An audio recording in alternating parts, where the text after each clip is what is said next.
Welcome back to the weekly news roundup. This is the privacy edition with just a couple articles in security at the end. So you can catch the show live at 9 p.m. Eastern Standard Time on Friday nights if you want to catch the show then. But let's go ahead and dive right on into the news.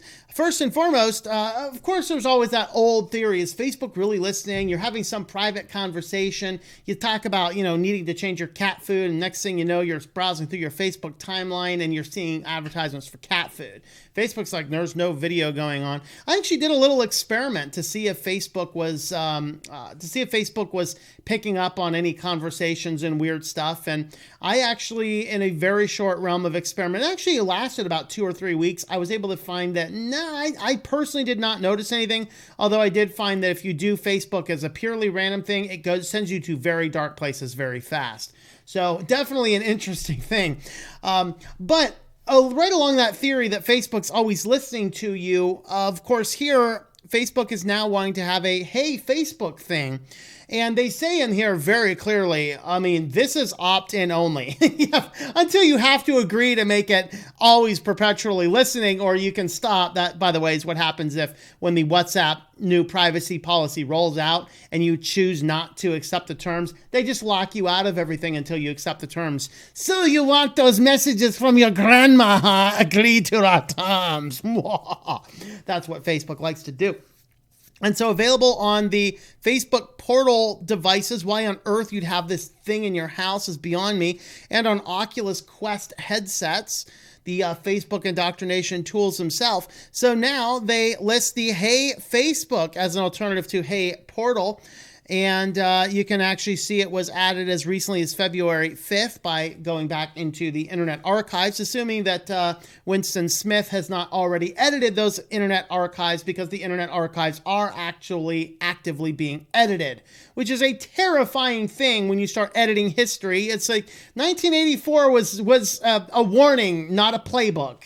But anyway, I digress. Let's get on back into the Facebook portion here. The Oculus owners can fret a little less knowing that it's launching an opt-in feature buried within the experimental features panel. Oh, it's experimented into it. Come on. And so there we have it, guys. There we have it indeed. Well, we did a video last week about jumping off of LastPass because LastPass is starting to change their terms. It has a very nebulous privacy policy. We're not quite sure exactly what that privacy policy is leading us to. There's basically a lot of problems and a lot of challenges with it. But it turns out that this week I'm going to tell you to abandon it as quickly as conceivably possible for some things that showed up here.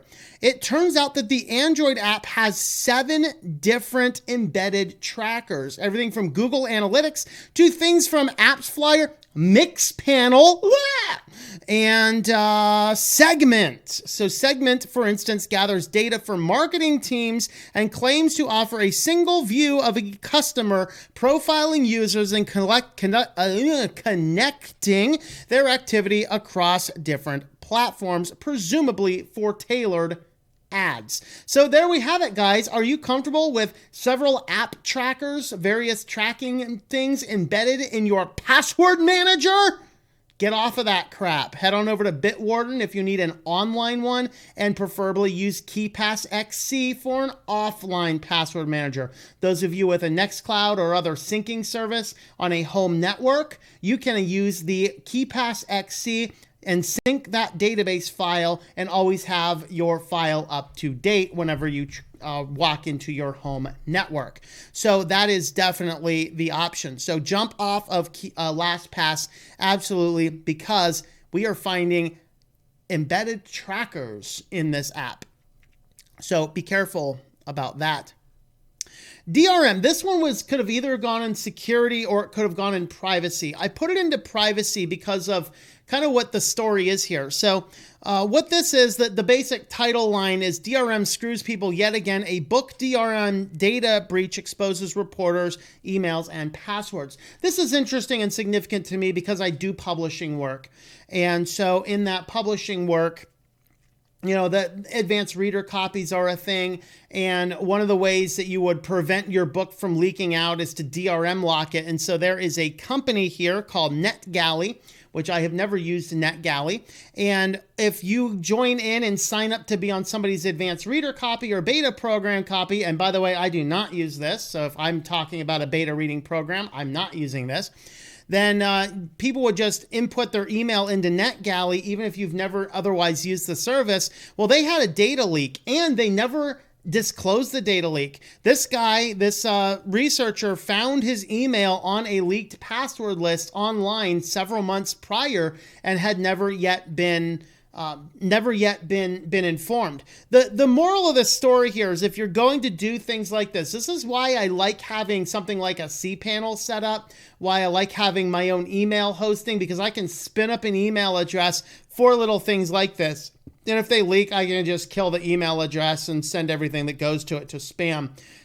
Or actually just auto delete is what I do. And so that is what you want to look at. So the privacy portion of this is that he says, hey, I'd like to sign up for the beta read of this book. He provided his email to the person fed it into this, and then the service had a data leak. That is kind of a problematic thing. So for whatever that happens to be worth, I want to put it into privacy just as a reminder. Don't be giving out your primary email to pretty much anything that you don't really have to. So I don't know. Let me know your thoughts on that one. Yeah, wow, I'm failing the drunk roommate test on clicking the little X on the top of the tab. Wow, it's a long day, I'm telling you. Everything we know so far about Apple's Tile-like Air item trackers. So this is basically a competitor to Tile. This works by utilizing any Bluetooth of not just your iPhone. Any iPhone that comes in vicinity of this tile can report its location. You can report something is stolen. You could put the tags on your baggage at the airline. So if they come up missing, you can at least say, hey, at least what airplane it might be on somewhere around the world, or what airport it landed at, if nothing else. I have a problem with these. Like, think of the more nefarious things that you can use with services like this. Great, I have a tile. I'm going to come on by and duct tape it to the bottom of my ex-wife's car. That's a problematic thing, because now you can tell this tile and you can stalk your ex-significant other, which is a bad thing to do. So when we have these technologies, we have to think about the implications that can be used not just for the benefit, but for the decline. A very popular yet recently discredited evangelist used to say, improved technology gives us improved means to our deteriorating ends. And we have to recognize the dangers of the technology. Someone comes out with a brand new technology and the person's like, wow, this is used so good. This is such a perfect thing. And then everyone else comes out and says, yeah, look at how bad I can use this technology. So these technologies have benefits, but they also have concerns to them. And that you could throw one of these things in some random passerby car and stalk them with it. And that's a problematic thing. And so as we're talking about Bluetooth tacking everything and keeping our Bluetooth on our devices, guys, I got news for you. You always want to keep Bluetooth turned off on all of your devices for as much as you possibly can. This is just kind of dangerous stuff here. And then we have two articles, and I wasn't quite sure which one to put last. And so it was kind of a tie because they kind of feed into one another, tying into this. Do you trust the government with your data? And maybe do you trust companies with your data? This is why these two articles here is why I'm a huge advocate that we need very strong laws governing not how companies use data, but governing what data a company can have. So like you take someone like Equihacks. I have never done business with Equihacks, yet they leaked all of my data out. And what was I able to get from them? A good old zero, nothing. I mean, I could have gone through the annoying process of signing up, but since I don't have the completely and utterly useless garbage that is called credit monitoring services, which does nothing, by the way, that's all I could have gotten. I could have gotten a free year of credit card monitoring services. Well, thank you. No, I'd actually rather like to, never mind. I don't want to say that on a YouTube stream. That's kind of grounds for termination, I think. Let's just engage in,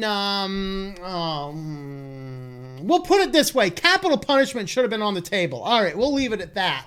So with that, I never did business with them. They're scooping up. There are over 7,000 data mining and analytics companies that collect, harvest, buy, and sell data.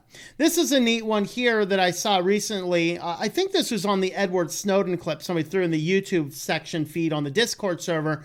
And it basically said if whether or not you use Facebook, if somebody's uploaded your photo to Facebook, whether or not you have an account or use the service and they've tagged you in the photo, the AI can now tie into other cameras that can monitor you in live action as you travel around the world.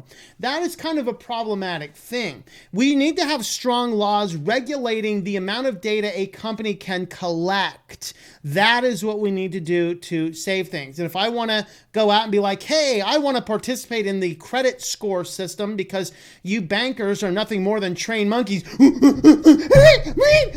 Button says yes, you can have a loan. Then that's insane. But that's what this is tying into. FinTech, which is a brand new little tiny term for financial technology.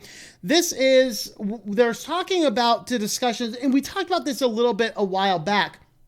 This is where they're talking about scooping up other data to supplement credit reports to determine credit worthiness, because one of the challenges is you don't have credit worthiness without credit, but you can't get credit without credit worthiness. Now, if you actually look at the FICO score here in the United States, we have our FICO score is determined by 5 items, and all 5 of those items are relationships to debt. So if you're a person that's like, I don't want to borrow money, you either have a low or a no FICO score, and that means that your insurance is going to be higher, your interest rates are going to be higher, you may not be able to rent an apartment. There's a lot of things you can't do, but all of this entirety of the credit score is based on businesses you've never done any business with, collecting, harvesting, storing, and transmitting your data. And it's also based on, it's also going to be based on the amount of debt that you have. And that hurts, particularly that hurts younger people. So as younger people are moving out into the world, and part of me looks at it and says, yeah, things are more expensive. I'm not completely sure they are. I just think that we expect more. To understand this, there's a term in sociology called the boomerang generation. They would go boomeranging out, they'd go out to college, woo, woo, woo, woo, woo, woo, and then they'd move right on back and boomerang back into their parents' house because they got out into the real world and they realized that, oh, I don't have my 57-inch television set, my Xbox with 500 games, and my $1,000 phone and everything that I always wanted in the perfect comfort of my parents' house. We don't recognize that when our parents moved out, it was a different type of generation, so they didn't want to have all that stuff. So your parents moved out of their parents' house. They looked at it and said, hey, I'm okay with the garage sale TV I got for $5, even though it only works when, when the lightning is flashing outside, or I have to touch the antenna to the window and hang out over here for a little bit to get a clear enough picture. We had used junky furniture, old used clothing. We didn't have cell phones. Now, can you live in that way? Absolutely. The average person doesn't need to go out and buy a $568 car payment, which I think that's a 2019 statistic, but that's how much the average car payment was. And that is too expensive. We need to learn to not do that. Nevertheless, the other side of me looks at it and says, yes, there are indeed some things that do cost more. And so a young person just moving into the financial world, they don't have a credit score, so their interest rates are higher. Their insurance is going to be higher, not just because they're a younger driver, but also because they don't have an established credit score. And they have a hard time getting into apartments. They have to put more down as the security deposits. These are things that financially hurt the younger generation. So FinTech comes along and says, hey, we need to supplement what other people are doing. And so what they're doing is they're talking about collecting other forms of data. So the new communications channels down here, and they're looking for a variety of digital platforms in social media, mobile communication, online shopping that have penetrated much of consumers' everyday life, thus increasing their digital footprint and available data. Platforms like Amazon, Facebook, Alibaba incorporate more and more financial services into their ecosystems, enabling the rise of new specialized providers that compete with banks and payments, asset management, and financial information. One of the things that they mentioned down here is, I got to find it in the article. It resolves the dilemma by tapping various non-financial data, the type of browsers and hardware used to access the internet, the history of online searches and purchases, recent search documents that once powered by artificial intelligence and machine learning. These alternative data sources are often superior than traditional credit assessment methods and can advance financial inclusion by, for example, enabling more credit to informal workers and households in infirm rural areas. Guys, that is terrifying. That they want to look at the type of hardware and browsers we're using to access the internet and use that as a determination. Like, how do you even do that? I mean, this guy's using the paid browser. He must have more money. Those guys using that free stuff, those guys, they're just broken poor. No.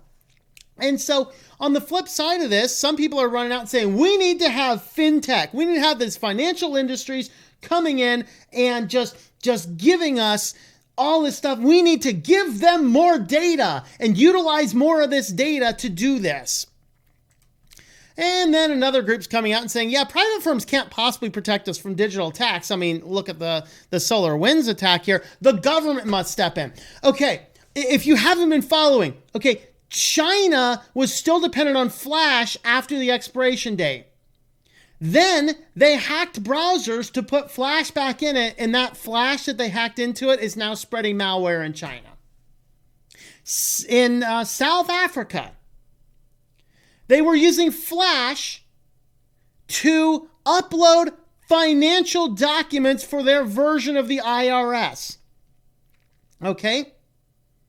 And then when Flash expired, they hacked the browser to put Flash back on it to upload your data to the IRS. The IRS in this country still requires a phone number with an SMS message to log into it, despite security researchers saying that is the worst type of two-factor authentication. The government is incompetent buffoons. They haven't an earthly idea how to possibly secure things. They can't even secure themselves. The government is giving out millions of dollars to scammers who are screwing over the unemployment over the COVID stuff because they couldn't vet who was supposed to get it and who wasn't. The government is not capable of figuring this out. Obviously, the companies can't do it either. I mean, SolarWinds. What was the biggest concerning factor in SolarWinds? Very simple. You need to turn off your virus scanner on our files. This is why we need legislation to prevent a company from collecting, harvesting, buying, or selling any personal data. All data must come directly from the consumer as a direct result of doing sales, and no data can be collected except that which is required for the completion of the sale. That is how you fix the issue. No, private firms can't help us. No, the government is the last person. Whenever a government agent says, I'm from the government, I'm here to help you, run the other direction. They are incompetent buffoons. They haven't a clue what they're doing. These are people that are still using Internet Explorer, people, for half of their applications. Okay? You want them to step in for security? I went to the USPS website about a year ago. It still suggests to use Netscape Navigator. For you guys that aren't following along, that browser went defunct 11 years ago. No, it was longer than that. I think it was 15 years ago. I forget, but it hasn't been a thing for a long time. Neither the government nor the private companies can help us. This is why we need to go back to those old days of the first start of the internet. Don't provide your real name on the internet. Hi, my name is Bob, and I work in a button factory. All right, guys? Well, if you'd like to help support the channel, I do have several affiliate links. One of those that we are featuring today is ProWritingAid. If you are into writing or things, I'm actually finding this to be useful for doing some content changes I'm doing on websites for clients we've hired an external person to write blog posts, and I'm SEOing up the blog posts as they go on our website, and I have this running on my web browser, and I'm actually finding a lot of stuff on there that they haven't. I have the coupon code TLM.li/PWA. This is going to get you 20% off of the yearly or the lifetime subscription, so you can get the discounts on those, or you can try the monthly, which is $20. I get some credit for that, but there's no discount, unfortunately. They do have some free services over there as well, and they have always been a privacy-first company. They are not interested in collecting, harvesting, storing, or transmitting the data that you are using. So with that, let's go ahead and have a look at a couple of security articles. So first up in security, Clubhouse. Apparently Clubhouse, the ultra super private invite only room where you could chat about anything. Yeah, it was just pinging all the data back to China, and people were grabbing all of the conversations on APIs, streaming it, recording it, and, redistributing it elsewhere. So yeah, apparently Clubhouse is having a bad week. But and this is what you get when you outsource the vastest majority of developing your app to a Chinese group, because they just put all their embedders and track everything back to them. And that's what happened is the, let's see, new report, Stanford Internet Observatory said it confirmed that Shanghai-based company Agora Inc., which makes real-time engagement software, quote, supplies back-end infrastructure to the Clubhouse app.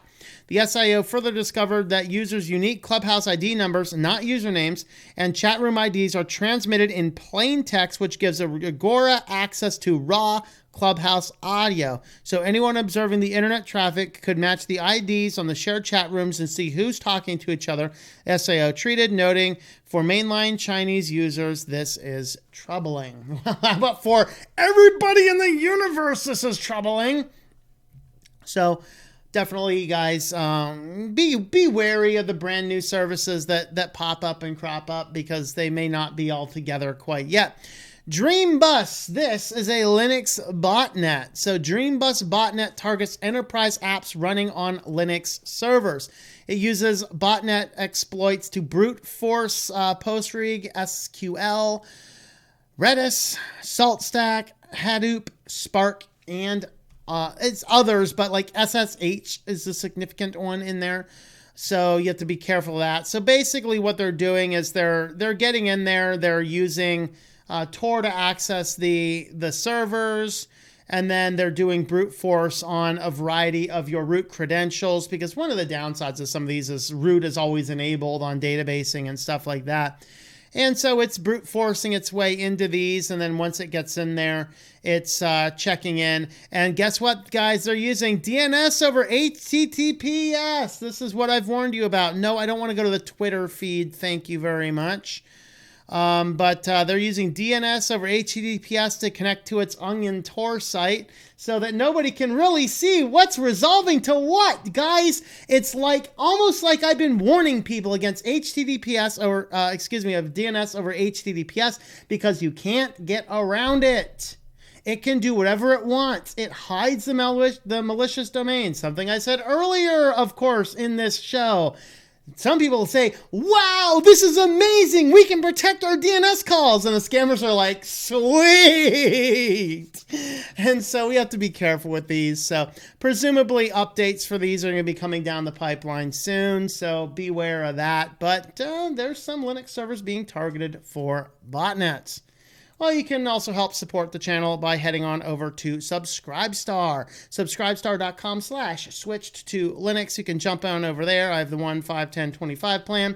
So you can come on over here, help to support the show over there. Thanks for watching, everybody, and I hope that you enjoy switching to Linux. Thank you for watching this video from Switched to Linux. This channel would not be possible without the backing of the program supporters scrolling on the screen now. You can be a supporter at Patreon at patreon.com/TOMM or at thinklifemedia.com. I also want to thank the open source community who creates such excellent software that makes producing this show possible. Please remember to support your software communities. Thank you, and I hope that you enjoy switching to Linux.